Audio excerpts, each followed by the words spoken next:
പ്രിയ ദൈവത്തിൻ്റെ വലിയ തിരുനാമത്തിന് മഹത്വമുണ്ടായിരിക്കട്ടെ.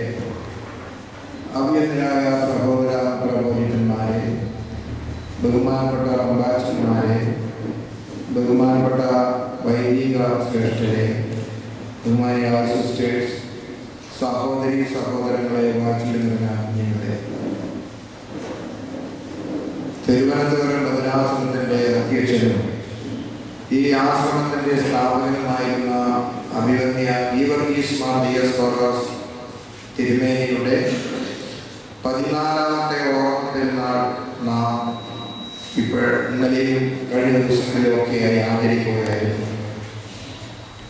പരിശുദ്ധ സഭയെ സംബന്ധിച്ചിടത്തോളം അഭിവന്യ തിരുമേനിയുടെ ശുശ്രൂഷയും പ്രവർത്തനങ്ങളും ഒത്തിരി നേട്ടങ്ങളും അതുപോലെ തന്നെ ഒത്തിരി സന്ദേശങ്ങളും ലോകത്തിന് മുൻപാകെയും സഭയുടെ മുൻപാകെയും ഒക്കെ സമർപ്പിച്ചിട്ട് 14 വർഷം മുമ്പ് പിതാവ് ദൈവസന്നിധിയിലേക്ക് കടന്നുപോയി. തിരുമേനിയുടെ ജീവിത സന്ദേശത്തെ കുറിച്ചും ഒക്കെ നാം പലപ്പോഴും കേൾക്കുകയും അറിയുകയും ഒക്കെ ചെയ്തിട്ടുണ്ട്. എന്നാലും അതാത് കാലഘട്ടങ്ങളിലെ തലമുറയ്ക്ക്, പുതിയ തലമുറയ്ക്ക്, വളരുന്ന തലമുറയ്ക്ക് ആ പിതാവിനെ പരിചയപ്പെടുത്തി കൊടുക്കേണ്ടതും ആ പിതാവിൻ്റെ ജീവിതത്തിൽ നിന്ന് നമുക്ക് സ്വാംശീകരിക്കാവുന്ന സന്ദേശങ്ങളും മാതൃകാപരമായ പ്രവർത്തനങ്ങളും നമുക്ക് ലഭിക്കുന്നതുമാണ്. തിരുമേനിയുടെ ജീവിതത്തെക്കുറിച്ച് എൻ്റെ നിരീക്ഷണത്തിൽ പലപ്പോഴും തോന്നിയിട്ടുള്ളത്, ഏൽപ്പിക്കുന്ന ഉത്തരവാദിത്തങ്ങൾ വളരെ കൃത്യനിഷ്ഠയോടെ നിർഭയം അദ്ദേഹം പൂർത്തീകരിച്ചു എന്നുള്ളതാണ്.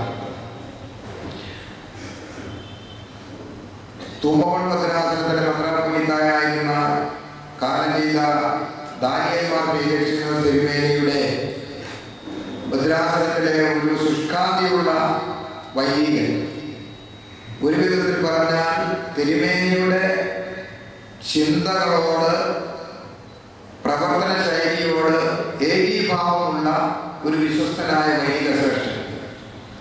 തിരുമേനി ദാനിയേൽ മാർ തിരുമേനി വിദ്യാർത്ഥി പ്രസ്ഥാനത്തിന്റെ പ്രസിഡന്റായി ഏറെക്കാലം പ്രവർത്തിച്ചിരുന്നു. അങ്ങനെയുള്ള വേളകളിൽ വിദ്യാർത്ഥി പ്രസ്ഥാനത്തിന്റെ ജനറൽ സെക്രട്ടറി പദം തിരുമേനി അന്നത്തെ ടി ജോർജനെ അഥവാ ദിയോസ്കോറോസ് തിരുമേനി ഏറെക്കാലം ആ ഉത്തരവാദിത്തം ഏൽപ്പിച്ചു. അത് ഏറ്റവും ശ്രേഷ്ഠമായ വിധത്തിൽ തന്നെ അദ്ദേഹം പൂർത്തീകരിക്കുകയും ചെയ്തു. മറ്റൊരു ഓർമ്മ എൻ്റെ മനസ്സിലുള്ളത്,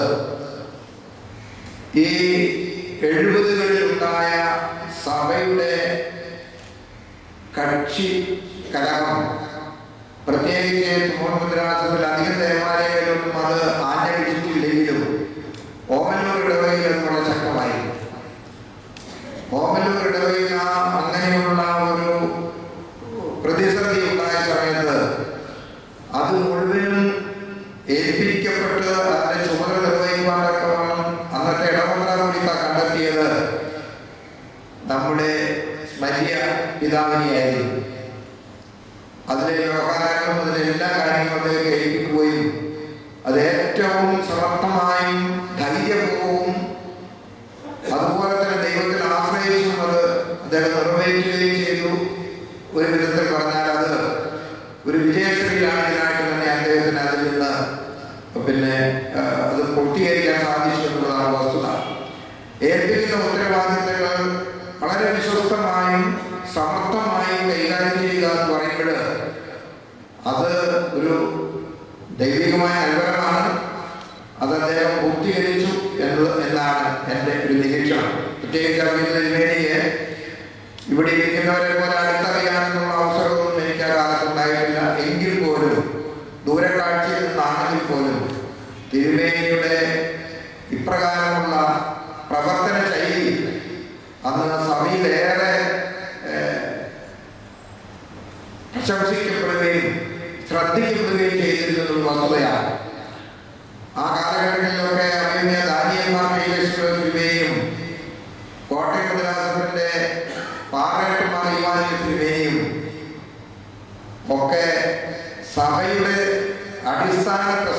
തീരുമാനമെടുക്കാൻ തക്കവണ്ണം മുൻപിൽ നിന്നിരുന്ന പിതാക്കന്മാരായി അവരെ തീരുമാനിക്കുന്ന കാര്യങ്ങൾ സഭയിൽ പ്രാവർത്തികമാക്കുകയും സഭയുടെ അടിസ്ഥാനപരമായ കാര്യങ്ങളിലെ വിട്ടുവീഴ്ചയില്ലാതെ അതിനെ ആ വിധത്തിൽ സഭയെ നയിച്ചിരുന്നു എന്നാണ് എൻ്റെ നിരീക്ഷണം. അവിടെയൊക്കെ ഈ അഭിമന്യ തിരുമേനിയുടെ പിൻബലവും ഒരുമിച്ച് നിന്നുള്ള കൈകോർത്ത് പിടിച്ച് ആവക ആശയങ്ങളിൽ ഏറെ വിശ്വസ്തയോടും കൃത്യനിഷ്ഠയോടും ഒക്കെ അദ്ദേഹം പ്രവർത്തിച്ചു എന്നുള്ളത് വസ്തുതയാണ്. പരിശുദ്ധ ഭാഗത്തിൽ നിന്ന് വായിച്ചു കേട്ടപ്പോൾ നിങ്ങൾ കേട്ട് കാണും. ഒരു നല്ല വൃത്യൻ കർത്താവായ യേശുമിശിഹായ്ക്ക് വേണ്ടി സേവനം ചെയ്ത നല്ല വൃത്യനെ കുറിച്ച് പറയുന്ന ഒരു വാചകമുണ്ട്. വിശ്വസ്തനും അതുപോലെ തന്നെ ജ്ഞാനിയും ശുശ്രൂഷാഭാവമുള്ള ഒരാൾ. അതാണ് കർത്താവ് അങ്ങനെയുള്ള സ്ഥാനിയെ സംബന്ധിച്ചിടത്തോളം പ്രതീക്ഷിക്കുന്നത്. അങ്ങനെയാണ് തിരുവഴുത്ത് നമ്മെ ഓർമ്മിപ്പിക്കുകയാണ്. പിതാവിന്റെ ജീവിതത്തെ സംബന്ധിച്ചിടത്തോളം വളരെ അന്വർത്ഥമായുള്ള കാര്യങ്ങളൊക്കെ. അതുപോലെ ഈ ഭരണപരമായ കാര്യങ്ങളിലുള്ള നിയമപരമായ ചിട്ടകൾ സ്വയമേ പൂർത്തീകരിക്കുവാനുള്ള ഒരു പ്രത്യേക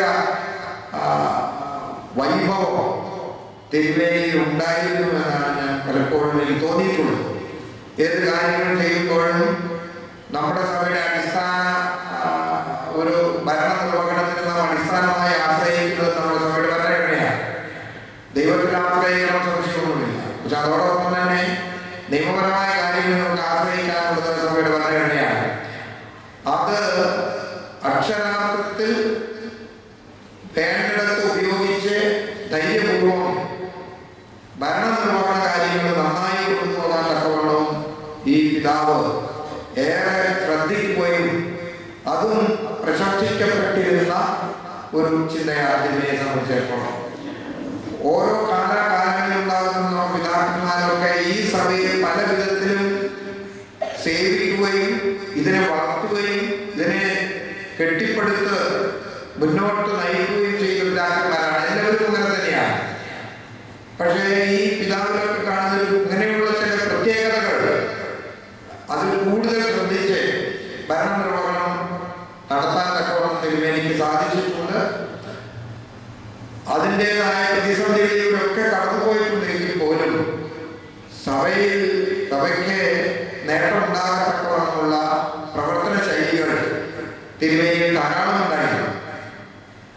മറ്റൊരു ചിന്ത എനിക്ക് തോന്നിയിട്ടുള്ളത്, ഈ ആശ്രമത്തിന്റെ സ്ഥാപനം തന്നെ അങ്ങനെ സ്ഥാപിക്കാനുള്ള അതിന്റെ മൂലധനം തന്നെ തിരുമേനിയുടെ കുടുംബത്തിൽ നിന്ന് ലഭിച്ച വിഹിതത്തിന്റെ ഭാഗമാണെന്നാണ് എൻ്റെ വിചാരം.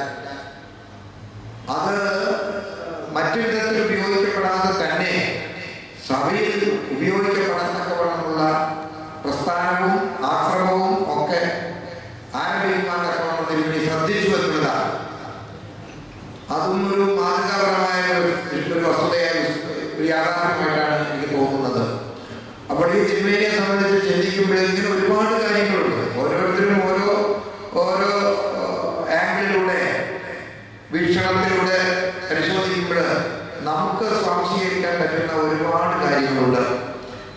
ഒരുപക്ഷെ തിരുമേനിയുടെ ജീവകാരുണ്യ പ്രവർത്തനങ്ങളെ കുറിച്ച് അന്നൊന്നും കാലം ചെയ്തതിനു ശേഷമാണ് തിരുമേനിയുടെ ജീവകാരുണ്യ പ്രവർത്തനത്തിന്റെ വലിപ്പം ഞാനൊക്കെ മനസ്സിലാക്കിയിട്ടുള്ളത് എന്നുള്ളതാണ് സത്യം. കാരണം തിരുമേനി വ്യവസ്ഥാപിതമായി ഒരുപാട് പ്രവർത്തനങ്ങളുണ്ടായിരുന്നു. ബാലഭവനങ്ങളുണ്ടായിരുന്നു. അതുപോലെ ജീവകാരുണ്യ പ്രവർത്തനങ്ങളിൽ വെറും ബാലഭവനമല്ല, വികലാംഗ ബാലഭവനം, അങ്ങനെയുള്ള ഗവൺമെന്റുകൾ, അങ്ങനെയുള്ള സഭയുടെ വളർച്ചയ്ക്ക് ആവശ്യമായ അല്ലെങ്കിൽ പ്രത്യേകിച്ച് ജീവകാരുണ്യ പ്രവർത്തനത്തിലുള്ള ഒരു ക്രൈസ്തവ ധാർമ്മികതയുടെ ആധ്യാത്മികതയുടെ ഒരു വലിയ മേഖലയാണ് ജീവകാരുണ്യ പ്രവർത്തനം എന്ന് പറയുന്നത്. നമ്മുടെ കർത്താവ് ഏറെ ഉപദേശിച്ചിട്ടുള്ളതും നിർദ്ദേശിച്ചിട്ടുള്ളതുമാണ് പാവപ്പെട്ടവരെയും ദരിദ്രന്മാരെയും ഒക്കെ കരുതണമെന്നുള്ളത്. അതും ഈ തിരുമേനിയുടെ ജീവിതത്തിൽ ഏറെ ഉണ്ടായിട്ടുണ്ട് എന്നുള്ളത് നമുക്കൊക്കെ അറിയാം.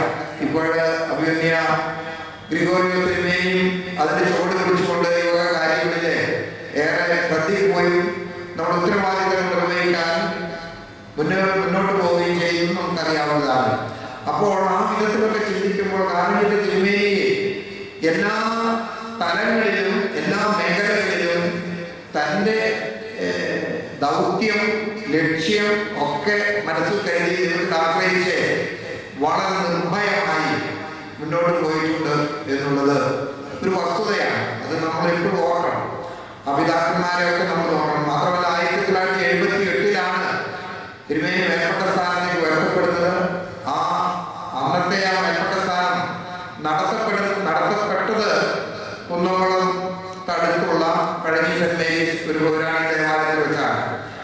അപ്പോൾ അന്ന് തിരുമേനിയുടെ ഈ 1978 മുതൽ 1999 വരെയുള്ള 21 വർഷക്കാലം അതിസമർത്ഥമായിട്ട് തന്നെ സഭയെ നയിക്കുകയും പല നല്ല സന്ദേശങ്ങളും ഭാവി തലമുറയ്ക്ക് അദ്ദേഹം നീക്കിവെക്കുകയും അങ്ങനെ തന്നെ ഏൽപ്പിച്ച ഉത്തരവാദിത്തങ്ങൾ ഏറ്റവും വിശ്വസ്തയോടെ ഏറ്റവും സമർത്ഥമായി അത് ചെയ്തിരുന്നു എന്നുള്ളതും ഏറെ നമുക്ക് ആ പിതാവിനോടുള്ള നമ്മുടെ ബന്ധം ഊട്ടിയുറപ്പിക്കാൻ തക്കവണ്ണം മുഖാന്തരങ്ങളാണ്.